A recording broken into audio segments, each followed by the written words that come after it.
Assalamualaikum warahmatullahi wabarakatuh. في هذه الفرصة الثمينة قبل أن أتكلم بين أيديكم أود أن أشكر الله تعالى الذي قد أعطاني فرصة لأتكلم بين أيديكم بشأن تطور التفسير الحديث والفقه في إندونيسيا. والآن من فرقة التاسعة أنا فاني أزفر أرجو منكم الإنصات والملاحظة في شرحنا عسى الله أن ينفع علمنا ويحفظنا من هذا الوباء. وهذا خريطة المناقشة التي تتكون من ثلاثة مادة. الأولى تطوير التفسير في إندونيسيا، والثاني تطوير الحديث في إندونيسيا، والثالث تطوير الفقه في إندونيسيا.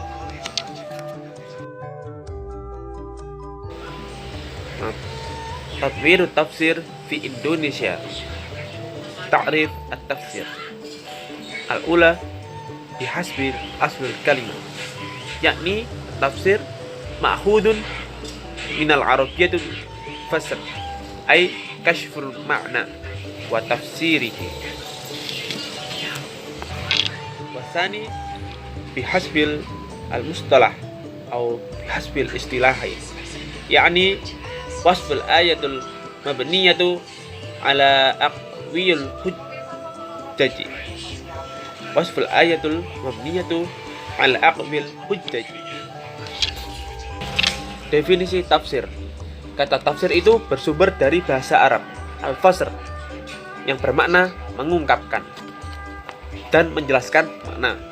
Sedangkan secara terminologi, menurut Syekh Nawawi Al-Bantani, dari kitabnya yang berjudul Murah Labib li Kasfi Ma'na Al-Quran Al-Majid, dijelaskan bahwa ungkapan wa ahsanu tafsiro yang ada dalam Al-Furqan, Quran Surah Al-Furqan ayat 3 itu dibuat sebagai dasar para ulama untuk menyikap pengertian tafsir.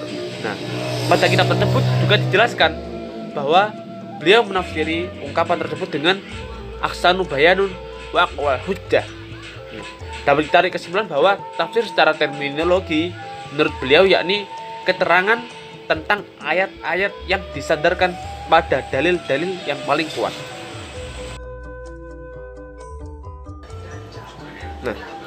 Dauriyatu tatwir tafsir fi Indonesia.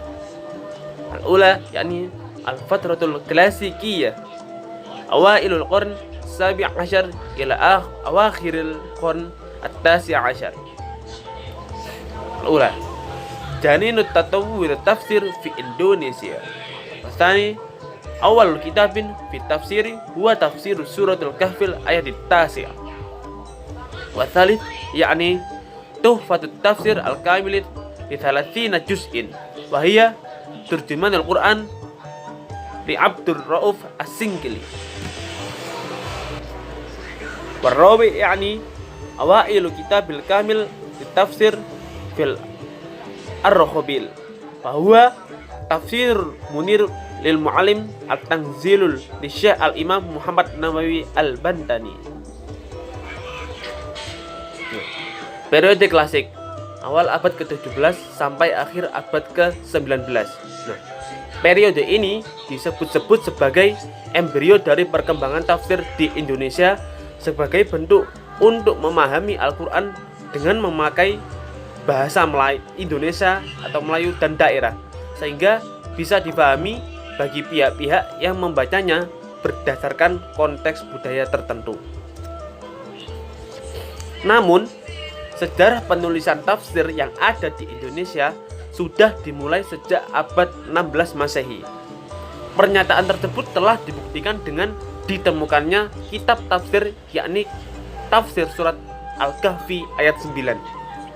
Di mana tafsir tersebut diketahui penulisannya di daerah Aceh. Satu abad setelahnya juga ditemukan sebuah mahakarya tafsir secara lengkap 30 juz, sehingga ditetapkan bahwa tafsir tersebut merupakan tafsir pertama. Tafsir tersebut bernama Turjuman Al-Quran, karangannya Abdul Rauf Singkel. Nah, perlu diketahui dan digarisbawahi bahwasannya kitab tafsir yang ada di periode klasik itu bukanlah kitab tafsir utuh. Kitab tafsir yang utuh itu pertama kali ada di Nusantara, muncul pada abad ke-19 Masehi. Nah, adapun karya tafsir dari ulama Syafi'iyah yang muncul pada masa tersebut yakni kitab yang berjudul Tafsir Munir Limu'allim At-Tanzil karya Syekh Imam Muhammad Nawawi Al-Bantani.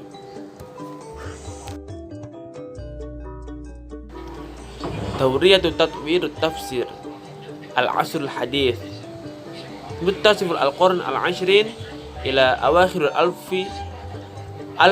wa tis'umi'atun wa thamanun. Al-Jail Ula yakni Tarjamah Munfasilah. Wal-Jail Tsani yakni Asbat At-Taksinatu minal ajyal as-sabiqah wa wujudul hawashi wa mulahadatil khosoh. Wal-Fahrasul Akamalu Amron Basiton. Amma Jailul Thalith yakni Muqaddimatu lil manhajiyah Fahrasun kamilin ila haddin mahatta tadamakkanu min ru'yatin ra'ul mu'alliful wasi'. Perkembangan tafsir periode modern yakni pertengahan abad ke-20 hingga akhir tahun 1980-an. Nah, pada periode ini Howard M, seorang orientalis, juga mengelompokkan 3 generasi terkait pengelompokan generasi tafsir di zaman pertengahan ini. Nah, di mana pengelompokan tersebut berdasarkan ciri khas yang dimiliki masing-masing. Nah, generasi pertama ditandai dengan penafsiran atau penerjemahan yang dilakukan secara terpisah. Penafsiran tersebut diawali sejak abad 20 hingga tahun ke-60. Generasi kedua disebut juga dengan generasi follow up. Nah, hal itu dikarenakan generasi ini mengikuti periode sebelumnya. Generasi ini merupakan penyempurna dari generasi sebelumnya terkait apa yang telah diperbuat dari generasi pertama. Nah, khususnya pada aspek metodologi tafsir. Karya tafsir generasi kedua ini juga memiliki ciri-ciri berupa adanya catatan kaki, catatan khusus, serta kelengkapan indeks yang dibuat secara sederhana. Nah, adapun contoh dari kitab tafsir generasi kedua yakni Tafsir Al-Quran Indonesia karangannya Mahmud Yunus. Lalu Tafsir Al-Furqan karangannya Ahmad Hasan. Terus Tafsir Al-Quran karangan Zainuddin Al-Hamadi dan Fakhruddin. Adapun untuk generasi ketiga, kitab tafsirnya itu sudah mampu menafsirkan Al-Quran dengan lengkap yang muncul sekitar tahun 70-an. Nah, ciri khusus penafsiran atau kitab tafsir generasi ketiga ini yaitu disertai dengan pengantar metodologi, indeks yang cukup lengkap sehingga dapat melihat wawasan yang cukup luas dari sang penulis. Adapun contohnya dari kitab tafsir generasi ketiga yakni adalah kitab yang berjudul Tafsir An-Nur atau Tafsir Al-Bayan karangannya Hasbi As-Siddiqi.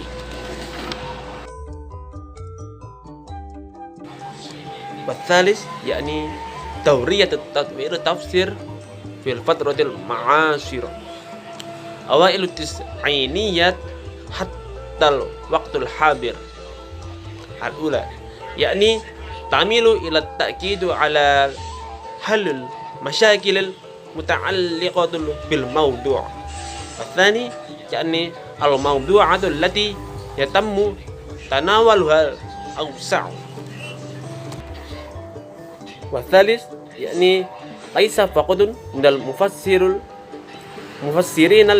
laisa faqad minal mufassirin alladina yasna'una kitab at-tafsir. Nah, periode kontemporer yakni awal tahun 1990-an hingga sekarang. Nah, pada periode ini penulisan kitab tafsir Al-Quran cenderung menekankan pada penyelesaian permasalahan mengenai topik atau yang biasa disebut dengan metode maudhu'i. Metode tersebut sebenarnya sudah dipakai oleh ulama tafsir di periode klasik. Akan tetapi periode ini lebih dikembangkan lebih sempurna lagi. Nah, adapun ciri lain dari penafsiran periode ini yakni topik yang dikupas lebih luas. Nah, penulis tafsir pada periode ini tidak hanya dari kalangan yang memiliki kepakaran di ilmu agama. Ada juga yang berasal dari pihak-pihak yang ahli komunikasi. Misalnya Jalaluddin Rahmat dengan karyanya yang berjudul Tafsir bil Ma'thur atau Pesan Moral Al-Quran. Nah, adapun karya kitab tafsir terakhir pada zaman ini yakni kitab karangannya Profesor Quraish Shihab. Nah, beliau ini sangatlah masyhur di kalangan ulama tafsir di tanah air. Karangannya yang berjudul Membumikan Al-Quran sudah banyak mengenalkan mengenai metode maudhu'i dengan memakai bahasa Indonesia yang lugas dan mudah dipahami.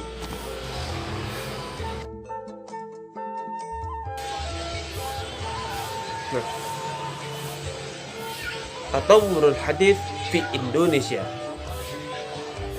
Dirasatul hadis fil madaris dakhiliyah al-islamiyah yakni al-ula tal'abul madarisatul dakhiliyah al-islamiyah dauron ra'isiyan fi bathil islami bima bidalika dirasatul hadis.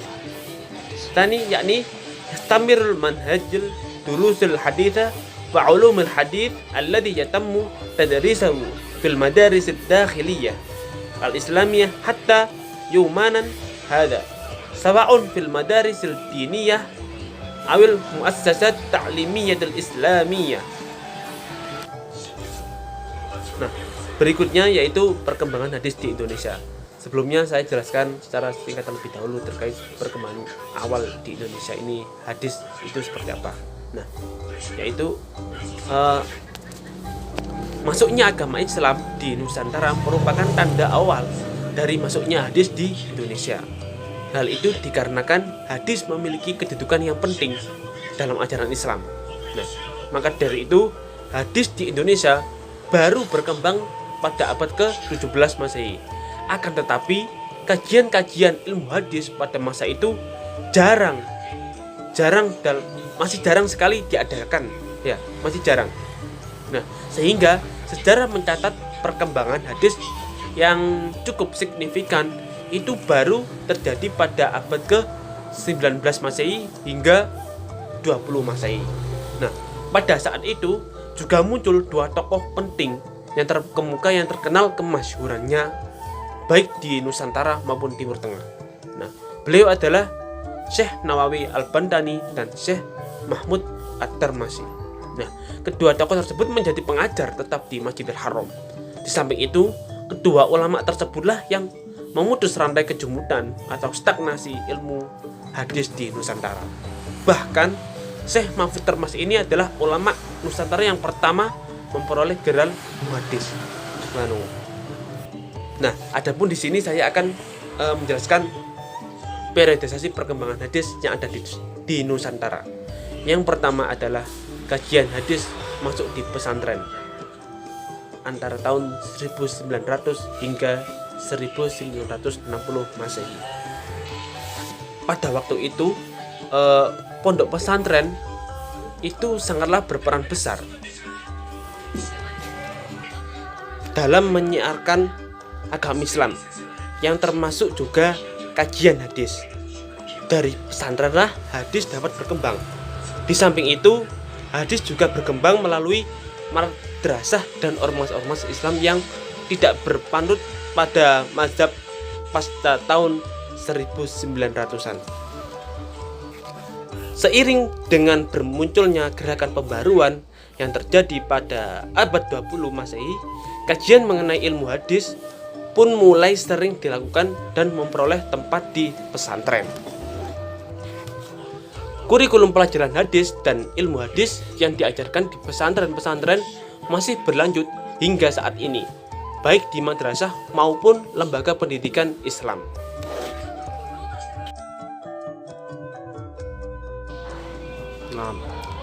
Tatawurul hadis fil Indonesia. Asani madkhulu dirasatul hadis ila ta'limil 'ali. Yatammu tadrisul hadis wa 'ilmul hadis bisyakli manhaji min khilal idkhalil fatrat tarikhiyah min tatawurul hadis wa arqamil hadis wa asbuli waridin wa 'ilmul dururiyah wa ilmu ar-riwayah wa jarh wa ta'dil wa qira'atu kitabil ahadits an-nabawiyyah. Thaniyan dukhulul hadits an-nabawiyyah ila manhajid dirasi fi dirasatil 'aliyah. Naqumu dirasatil 'aliyah al-bahth fi sanati wa matanil hadits alladhi yatatallabu haratun tata'allaqu bil bahthi ay hadits alladhi yatammul bihadhihi fi jami'al masodiri. Baik, berikutnya yaitu kajian hadis masuk di perguruan tinggi. Pada periode ini ditandai dengan munculnya universitas atau perguruan tinggi, sehingga kajian hadis yang ada di Indonesia mengalami lonjakan yang cukup signifikan dari model pengajaran tradisional menuju model pengajaran akademis di berbagai perguruan tinggi, khususnya Islam. Pada perguruan tinggi, hadis dan ilmu hadis diajarkan dengan sistematis melalui pengenalan periodisasi sejarah dari perkembangan hadis, tokoh-tokoh hadis, asbabul wurud, ilmu dirayah, ilmu riwayah, jarh wa ta'dil, serta membaca kitab syarah hadis. Adapun pada tahun 1980 hingga 2000 Masehi, hadis masuk kurikulum di pasca sarjana. Pada periode ini, pendidikan pasca sarjana mulai dibuka di berbagai daerah. Pembelajaran hadis dan ilmu hadis tingkat pasca sarjana S3 sudah barang tentu jauh berbeda dari pembelajaran di tingkat S1. Pada tingkatan S3, kajiannya sangatlah komplikasi dan begitu mendalam. Contohnya saja mengenai penelitian sanad dan matan hadis yang membutuhkan keterampilan terkait pencarian hadis yang diteliti pada semua sumber. Hal itu juga berlaku dalam hal pencarian rijalul hadis di dalam berbagai kitabnya. Tsumma tatawwurul hadis. Taqaddama dirasatu tajarubil hadis an-nabawi sari'i. Al-ula ta'ammu dirasatul hadis min khilalil teknologiyyah wal ma'lumatil mutatawwaratu bi syaklin mutazayidan.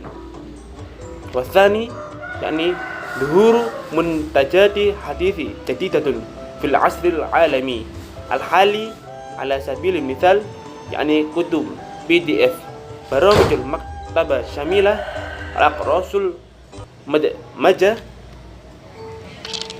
maqalatul internet wa ghairu dzalik. Kajian hadis mengalami kemajuan pesat pada tahun 2000 Masehi hingga sekarang. Seiring berkembangnya otak manusia dalam berpikir pada masa digital seperti hanya saat ini, kajian hadis sudah disokong dengan adanya teknologi dan informasi yang sudah semakin canggih. Hal ini memunculkan adanya produk-produk baru terkait hadis pada era global saat ini.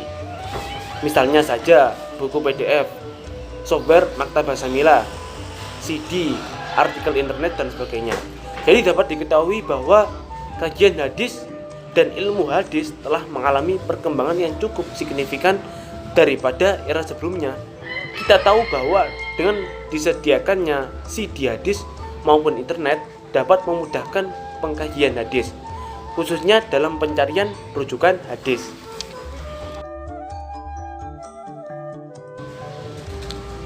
Tatawurul fiqhil fi Indonesia. Al-ula yakni Hasbi As-Siddiqi. Hasbi As-Siddiqi Mu'taqidul Fiqhil Indonesi.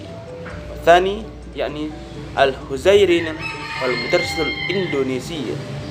Wa tsalis yakni Kiai Haji Zal Mahfud bin Mabnil Halaqatil Bina'il Fiqhil Ijtima'il Indonesi.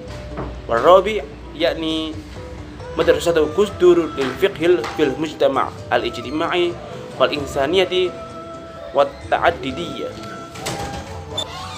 Wal khamis yakni Kiai Haji Ma'ruf Amin an Iqtisadil wal Mudarisatil Dakhiliyatil Islamiyah. Perkembangan fikih di Indonesia. Awal mula ketika Islam masuk ke Nusantara difahami sebagai proses pengarapan yang berkiblat pada negara Arab tanpa memperhatikan nilai-nilai lokalitas yang ada di Nusantara. Peristiwa tersebut ditambah dengan adanya kebijakan dari penjajah yang menerapkan teori resepsinya, yakni patokan yang digunakan dalam melaksanakan hukum di Indonesia adalah hukum adat. Adapun untuk hukum Islam sendiri baru bisa diterapkan jika telah diresepsi oleh hukum adat. Dengan adanya kondisi tersebut membuat para cendekiawan Islam untuk melakukan perombakan agar kaum muslim yang ada di Indonesia tidak terjebak dalam problematika substansif. Nah, para cendekiawan muslim tersebut itu menawarkan konsep fikih keindonesiaan guna membumikan serta menginkorporasikan lokalitas yang ada dengan budaya Nusantara. Yang pertama adalah Hasbi As-Siddiqi, penggagas fikih Indonesia. Nah, pemikiran yang dipakai oleh seorang Hasbi As-Siddiqi terkait fikih Indonesia yaitu berkeyakinan bahwa prinsip-prinsip hukum Islam pada hakikatnya itu menyediakan ruang mobilitas yang cukup luas bagi pengembangan dan ijtihad baru. Ujung dari pemikiran Hasbi terkait fikih Indonesia terjadi pada tahun 1961 Masehi. Hal itu diungkapkan ketika beliau mendefinisikan makna dari fikih Indonesia secara artikulatif. Beliau memaparkan bahwa fikih yang berkembang dalam masyarakat kita sekarang adalah fikih Hijazi, Misri, dan Hindi yang terbentuk atas dasar adat istiadat dan kebiasaan masyarakat Hijaz, Mesir, dan India. Dengan demikian, karakteristik yang khusus dari masyarakat Muslim menurutnya dikesampingkan karena fikih asing tersebut dipaksakan penerapannya ke dalam komunitas lokal melalui taklid. Cendekiawan yang kedua adalah Huzairin dan konsepsi fikih mazhab Indonesianya. Menurut beliau, hukum yang ada di Indonesia haruslah berlandaskan pada titah Allah Subhanahu wa taala, Rasul serta ulul amri. Adapun ketetapan dari Rasul dan ulul amri berguna untuk memberikan penjelasan terhadap ketetapan Allah Subhanahu wa taala dengan garis bawah tidak berkontradiksi dengan ketetapan Allah. Sehingga menurut beliau sumber hukum agama Islam itu ada 3, yaitu Al-Quran, hadis, serta otoritas ulul amri. Yang ketiga adalah cendekiawan yang bernama Kiai Haji Zal Mahfud dengan konsep fikihnya yaitu dari halakoh membangun konstruksi fikih sosial keindonesiaan. Fikih sosial merupakan kajian mengenai hukum yang bersifat praktis, diambil dari dalil syar'i berdasarkan problematika yang terjadi dalam sosial kemasyarakatan. Fikih ini digagas guna menjembatani keaslian wahyu atau ketetapan fikih dengan realitas sosial yang ada di masyarakat. Hal itu penting sekali sebagai usaha untuk mengaplikasikan peraturan-peraturan agama terhadap realita yang ada di masyarakat lewat pemurnian yang bersifat dinamis pada gerakan pembaruan guna terciptanya kerangka pemahaman baru dalam memahami dan menerapkan hukum Islam atau fikih dalam makna sempit. Cendekiawan berikutnya yaitu Gus Dur dengan fikih mazhab Gus Dur tentang sosial kemasyarakatan. Nah, meskipun seorang Gus Dur ini telah wafat, Akan tetapi pemikiran-pemikiran beliau masih melekat ke dalam jiwa masyarakat Indonesia pada aspek sosial kemasyarakatan. Tidak hanya dalam aspek itu saja. Dalam ranah fikih ijtihad ijad Gus Dur pun banyak disukai masyarakat.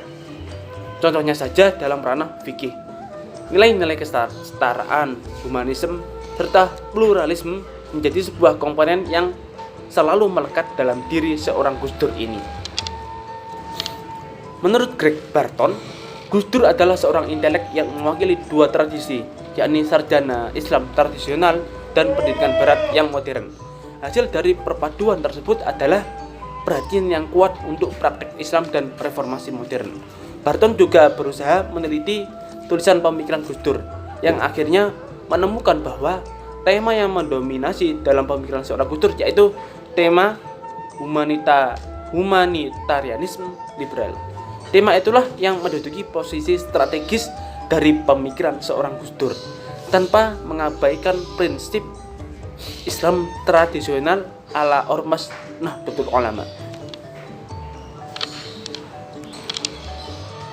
Sebagaimana kebiasaan kaum intelektual Sunni tradisional lainnya, Gus Dur membangun pondasi pemikiran yang cukup kuat lewat paradigma kontekstualisasi khazanah pemikiran klasik. Nah, adapun untuk tokoh yang kelima yaitu Kiai Haji Ma'ruf Amin tentang pesantren dan ekonomi syariah. Itulah konsep yang digagas. Nah, Kiai Haji Ma'ruf Amin sangat masyhur sebagai peletak pondasi pengembangan keuangan syariah di tanah air. Beliau merupakan tokoh dari pondok pesantren yang istiqomah serta vokal bicara mengenai keunggulan ekonomi dan keuangan syariah.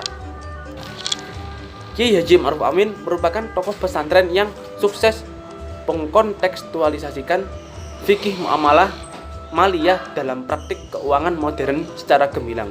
Dalam buku yang berjudul The Ma'ruf Amin Way karangan Sahala Panggabean dan Anwar Abbas disebutkan mengenai konsep ekonomi keutamaan yang merupakan sebutan lain ekonomi syariah dalam kerangka berpikir Kiai Haji Ma'ruf Amin. Nah, jadi itu haruslah bersifat bottom up. Jadi konsepnya itu bersifat bottom up dan berfokus pada pemberdayaan ekonomi umat secara keseluruhan. Singkatnya, ekonomi itu haruslah adil, merata, serta bisa dirasakan manfaatnya oleh semua pihak, bukan hanya pemilik modal saja. Naam. Aktafi bihadzal kalam, astaghfirukum ala kulli khita'in wa nisyan. Wa syukran ala husni ihtimamikum. Ila liqa. Wassalamualaikum warahmatullahi wabarakatuh.